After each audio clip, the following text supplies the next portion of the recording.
Welcome, everybody. It's nice to see or hear you all. We can start just with the approval of the minutes from our September 28th meeting.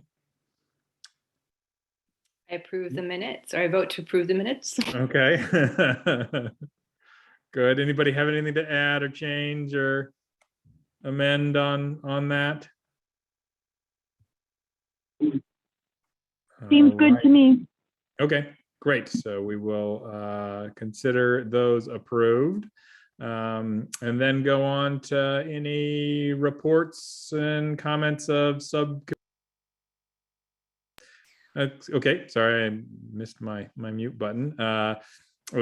Since those are, we'll count those as approved, and then move on to the next agenda item, which is reports and comments from any subcommittee members on activities. Yes, Amy.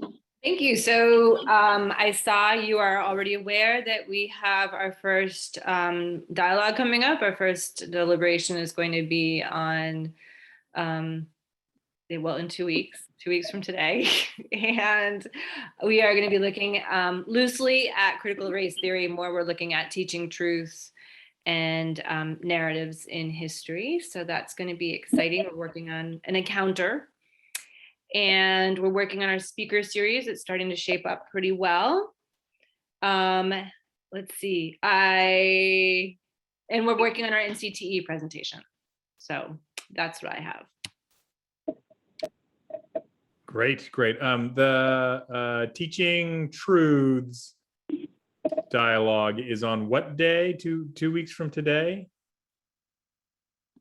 Okay. Why did I think it was on a Monday? I'm totally wrong. Never mind. So that's okay. It's 2 weeks from today. I know I can't okay. even tell you the day. The 9th, I think. Yeah. No. Yes. November 9.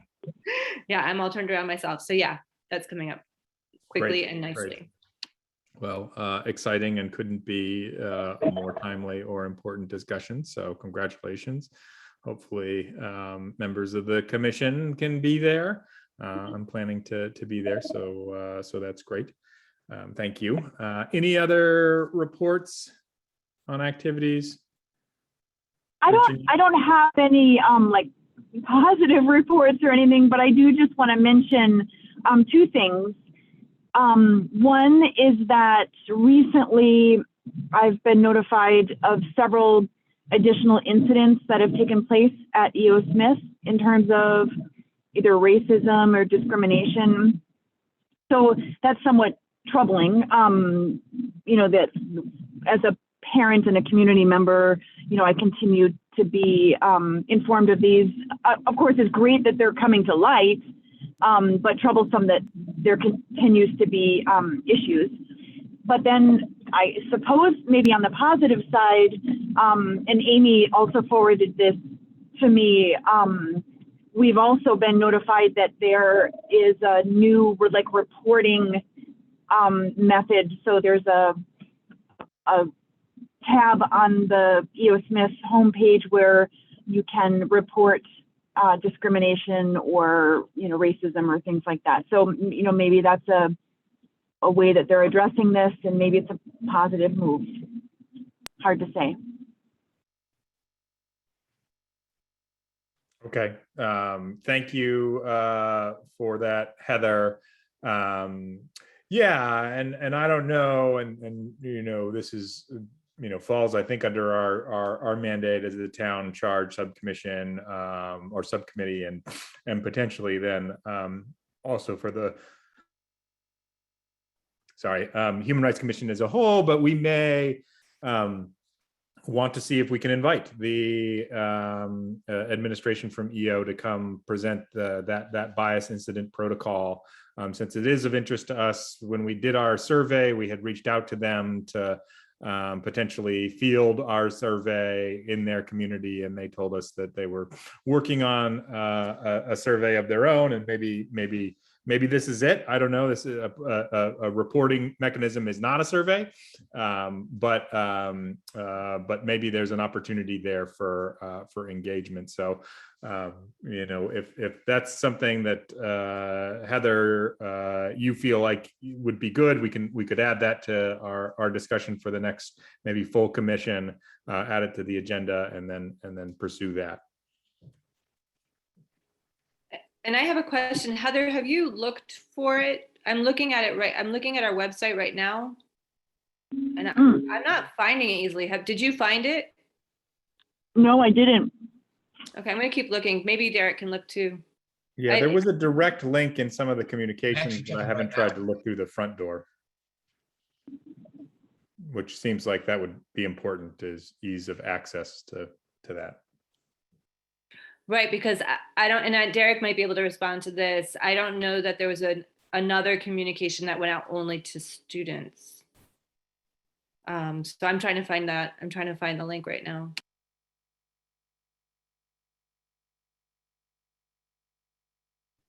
Okay, well, that's something I think we can definitely share, but you know, if we want to discuss it, we should probably add it to the agenda for the next meeting, to allow folks to weigh in, and then we can decide how we want to move forward. I mean, we do want to continue to constructively engage the schools. I mean, we'll talk about this a little bit when we get to the survey, but that's obviously an important area for us to continue to work. So,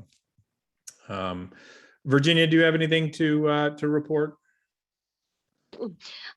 Yes, I've been practicing in those empathy circles, and I should have the certification fairly soon. Oh, I'm very tired, so I hope I'm making sense here. The empathy circles, they're good, but there's a lot of blather, and what I've been working on this afternoon is a way of making them a little bit better. The best principles is they make sure each person is seen and heard and acknowledged and understood. In fact, you even ask people that, do you feel that you've been understood? Have you said what you wanted to say? And I think I can tweak it a little. My degree is in psychology and sociology, and I think I can tweak it a little to bring something a little better. Something that I think Jane would appreciate. It emphasizes unique experiences, unique people, and I know that's what we want. We want to ask people, what is your experience? And I think there's a way to do this with the basic structure of the empathy circle, but a little more direct without quite as much blather, I guess. And that's something I've been working on this afternoon. Great, thank you for that. Glad you're continuing to engage that. That seems like an important methodology. So glad it continues to evolve and you continue to refine it. And thank you, Derek, for sharing in the chat the link to the bias reporting protocol. Can you say quickly how you found it? Was it?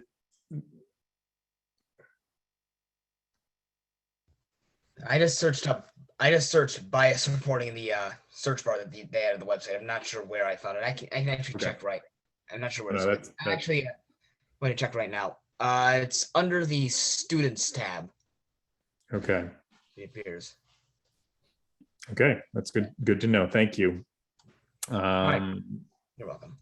Great, and you know, I'll just quickly report on a couple of items. One, so the Mlk Mural Project continues to move forward. We had some great engagement in a paint day, and the design is being finished and arrangements made for the install on the community center. and the working group is planning for an unveiling on Saturday, November 13, from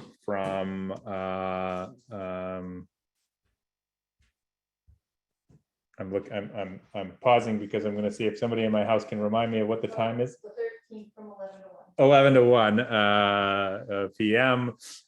We're working with the town on publicity for that, as well as for arrangements, but obviously it'll be something that face tells me, Amy, that you have a conflict at that particular time. My sister-in-law is getting married. Oh, well, you know. I know I should be happy, but all right, okay, all right. I was just gonna say, you know, maybe she'll get married again. You can skip that for the year. This is the second time. Okay, well, there you go. So no,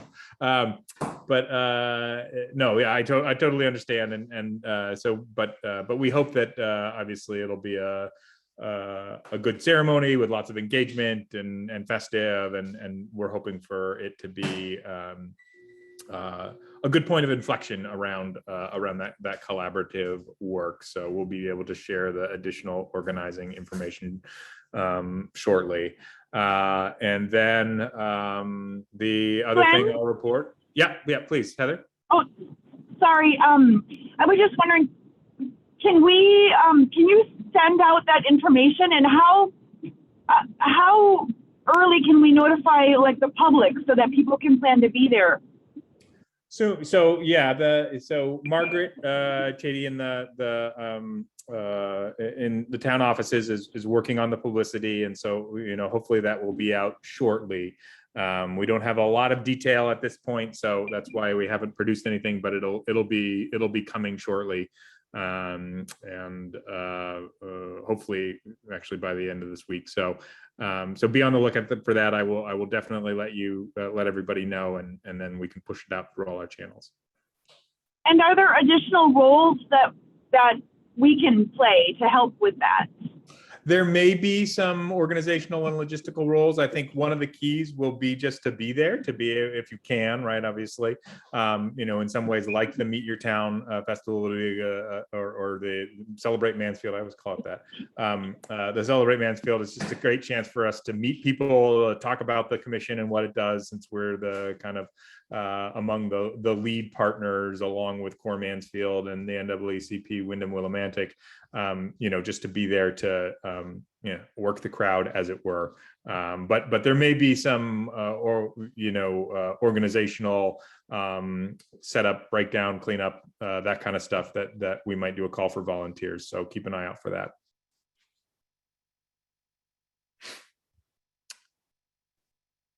Okay, and then the last thing I'll just note, right? I met Joe Biden, and he talked about human rights recently, so that's a good thing for all of us.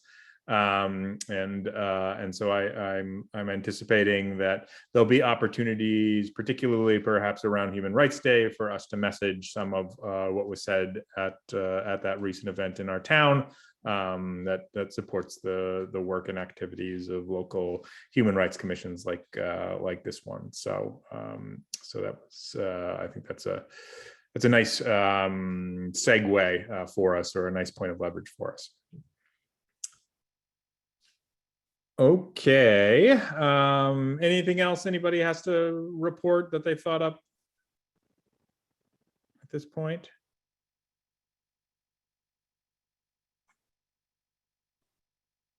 Okay, so then we just go on to our 2 items of old business, our continuing work on the survey results and on refugee resettlement. So survey results, actually, I know you're driving, Heather, so you can say no if you'd rather have me do it, but do you want to talk a little bit about our meeting with Pam today and what we discussed in terms of the next steps there? Sure. So we really just had a quick meeting to sort of review what she had presented to the committee a few weeks ago, and to talk about refining it a little bit. I think in the end, we decided that we would maybe announce some of the results on Human Rights Day, with a few of the areas we need to work on, a few of the areas that we're maybe doing stronger, and some implications for future, or opportunities for future like assessment with another survey or a refined survey, or gather additional information that we weren't able to capture with this survey.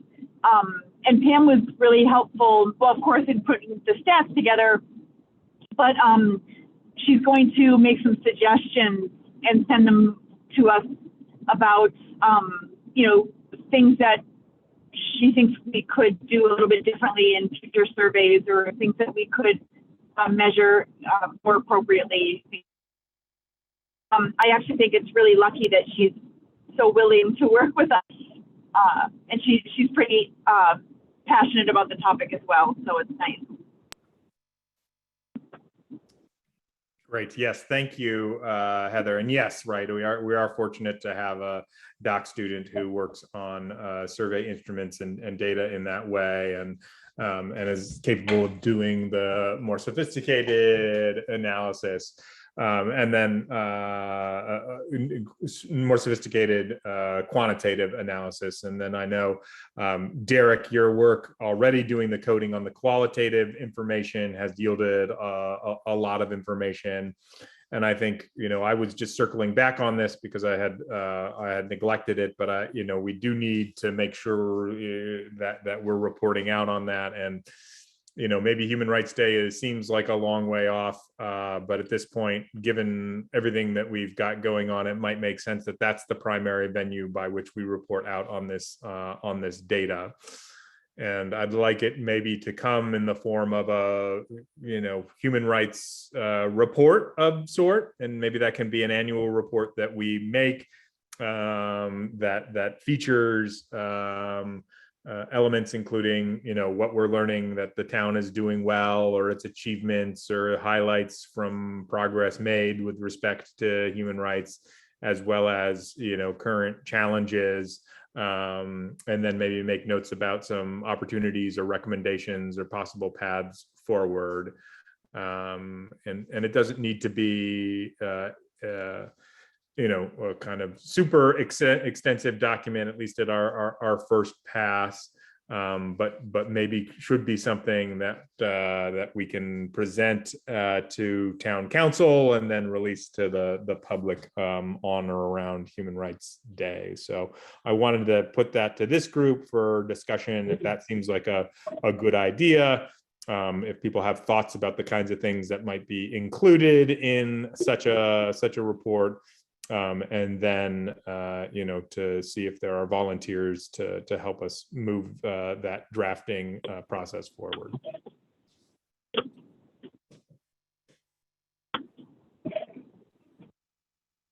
I'm happy to help with something.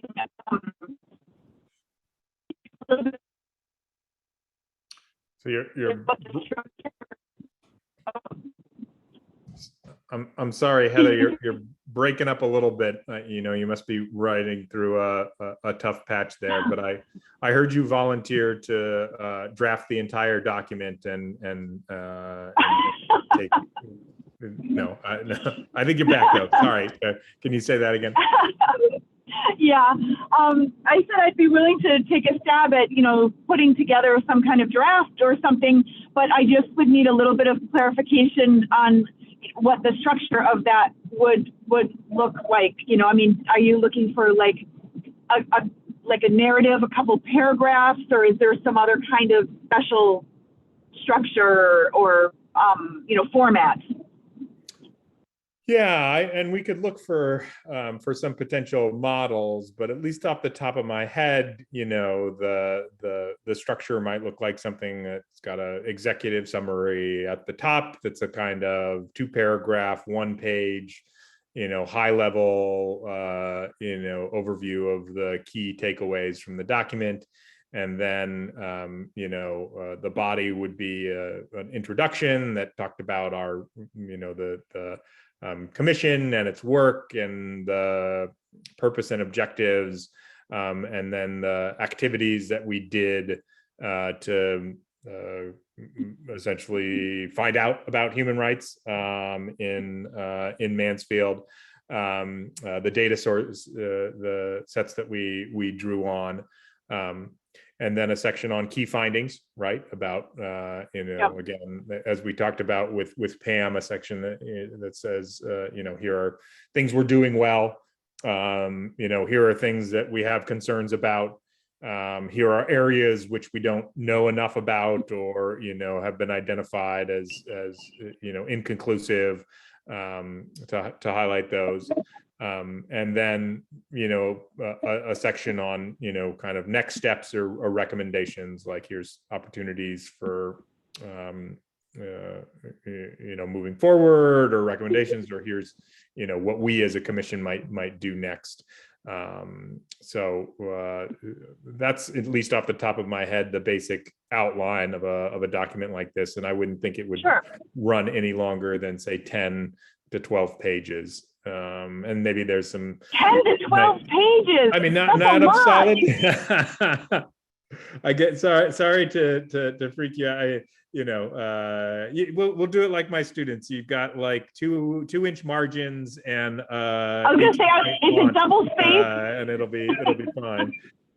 No, well, right, again, and in there are some graphics, right? So some charts and graphs that could represent this pieces.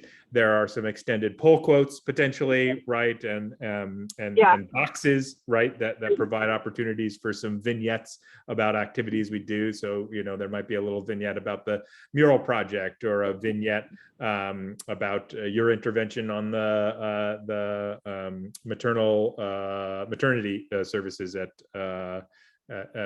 Wyndham Hospital, or a couple of pieces like that. So it's not 10 pages of solid text narrative that you're writing. Mostly, I was thinking, who wants to read that? I mean, that's like a lot, for but anyway. That's why the executive summary is really important, right? It's the one page key takeaway, but I think that it's helpful to have a little more there, in part because that gives lots of different parts of the community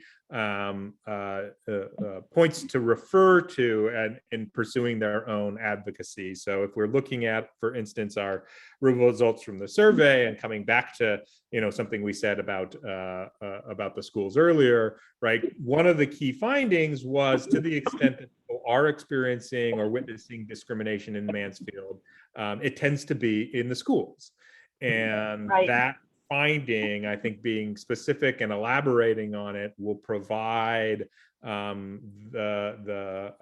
those who are working on this question something to refer to in their work. So again, it's not that everybody's gonna sleep with this document under their pillow and read passages from it every night, but if there's pieces of it that's particularly valuable to them, and we can see that in the question on, we talked about transportation, right? That's an issue, and people are coming for access to mental health care, and so thinking about multiple audiences and what they might use it for.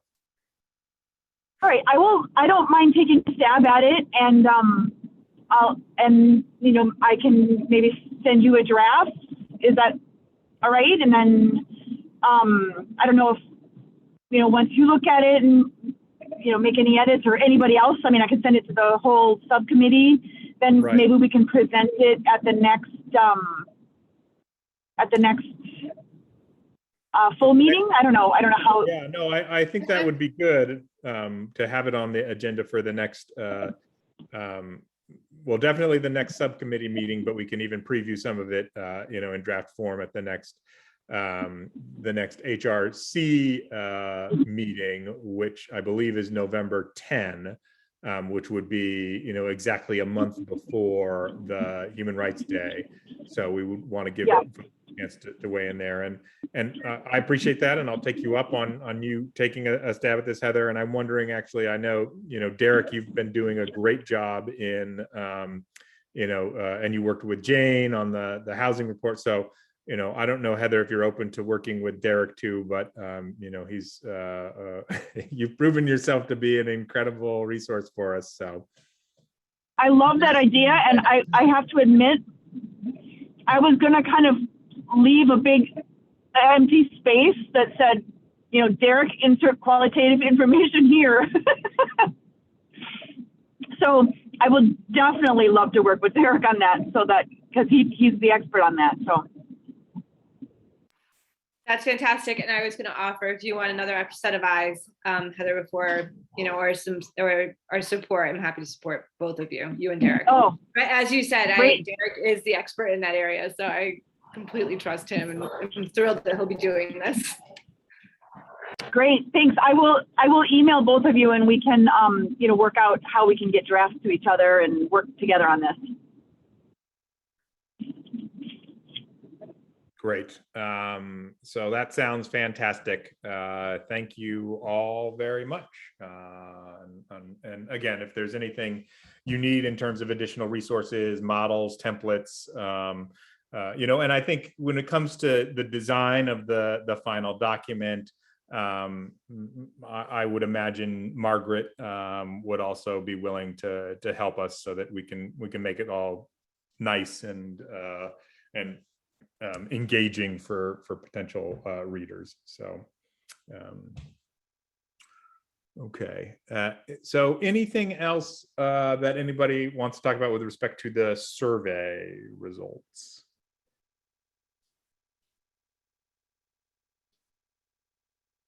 All right, then we'll consider that one done. So the next item is refugee resettlement, which, as you remember, came through as a request from the council that we engage this issue and provide them with recommendations and guidance, as well as a draft resolution, which we gave at a council meeting maybe a month ago or so.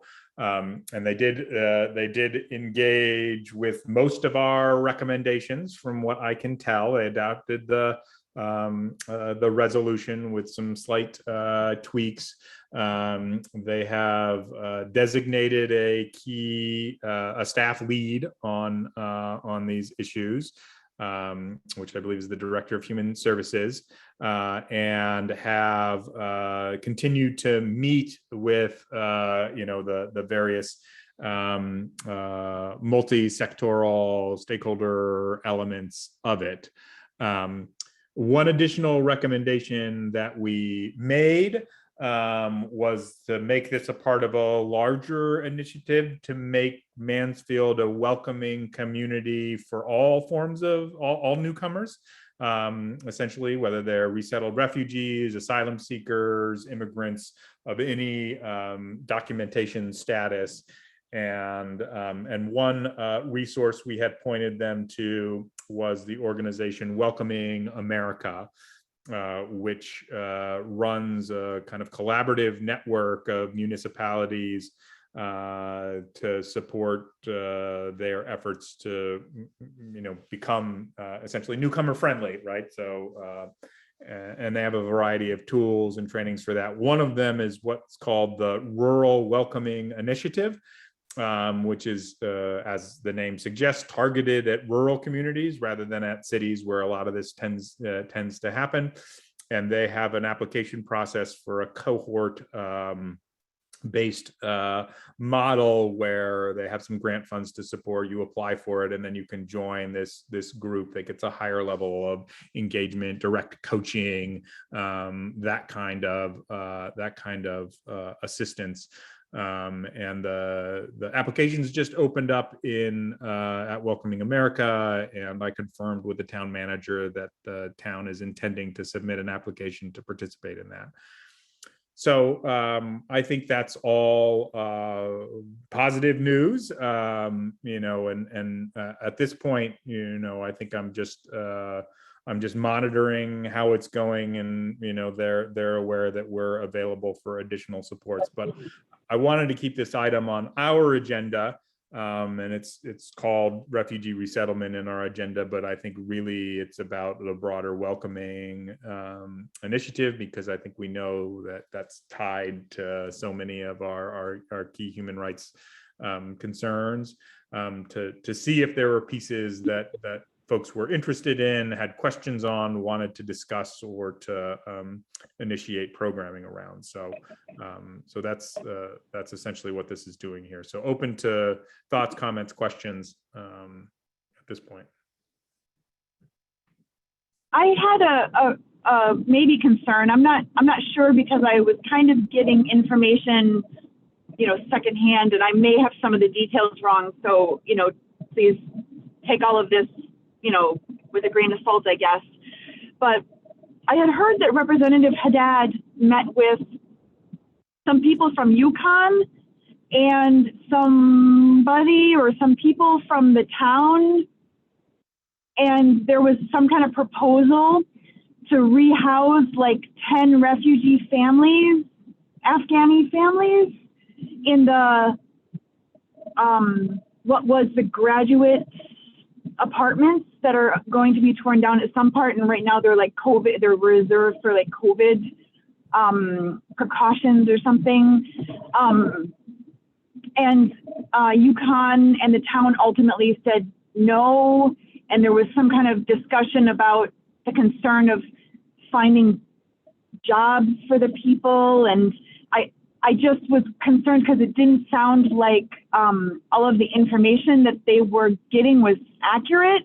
And I don't think anybody from the Human Rights Commission was there, not that, we have to be or anything, but it was concerning to me that, some of the information that I had been hearing, about, well, they're never going to be able to find jobs, and we would be financially responsible for them. And none of that's actually true. So I don't know who, other than Representative Haddad, was at that meeting. I don't know who it was from Yukon. I don't know who it was from the town, but I don't know. So that's all I know.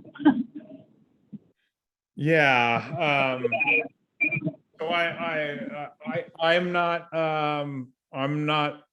I was not at any meeting, and not privy to exactly how these deliberations went. I do understand that there was some conversations about potentially providing housing for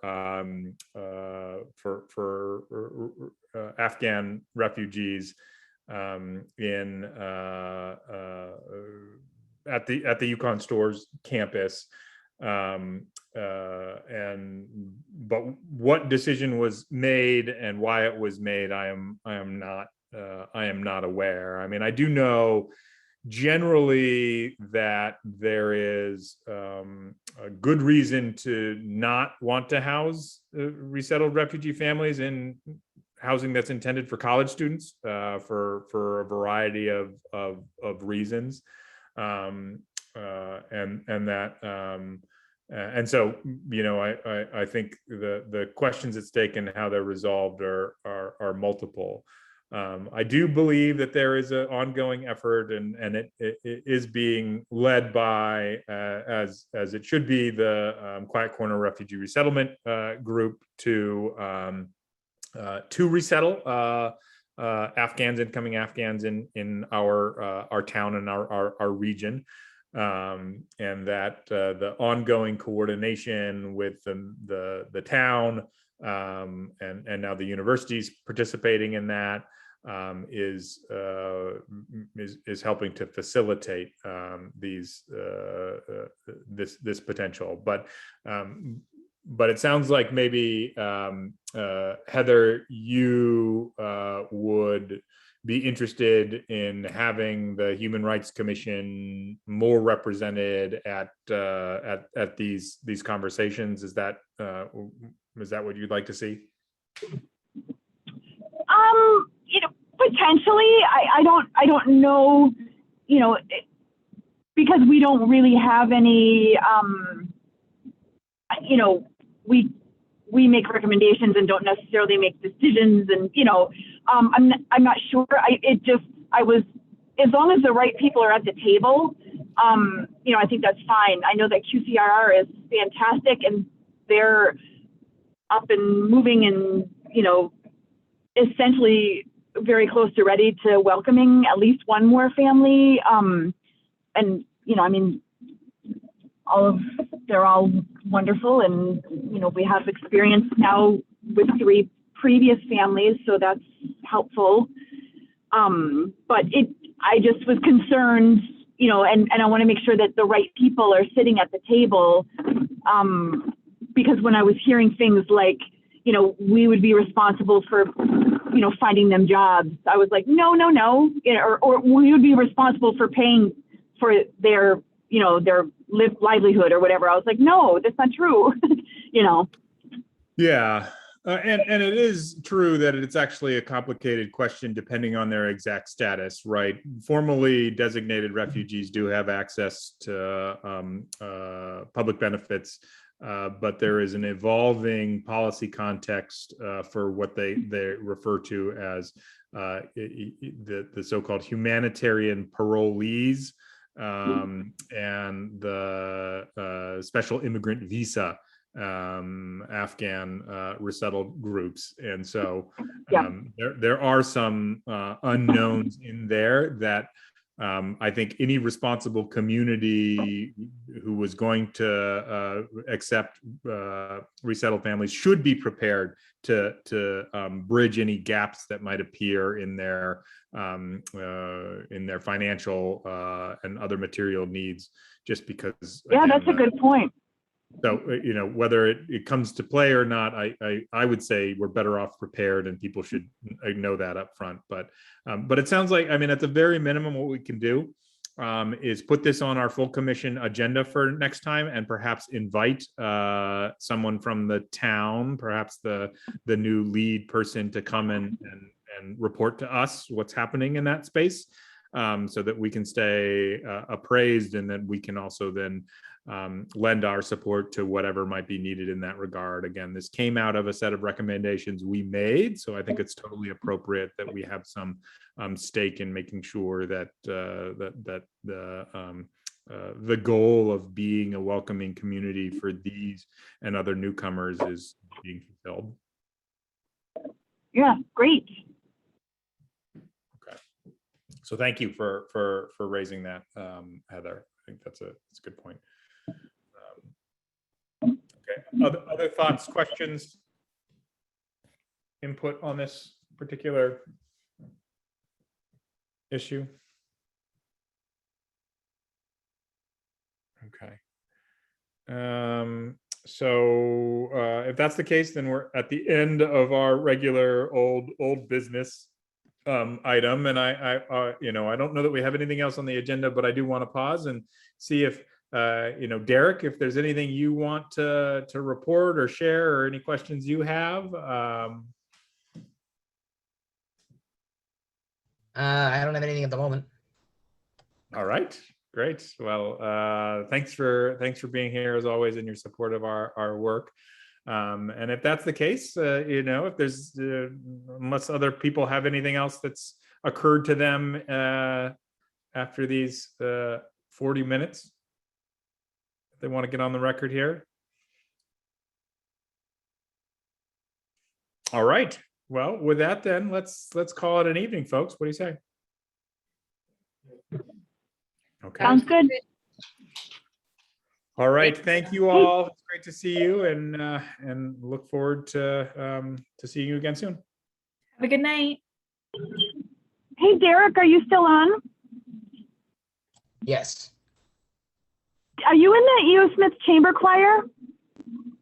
Yes, I am. Congratulations.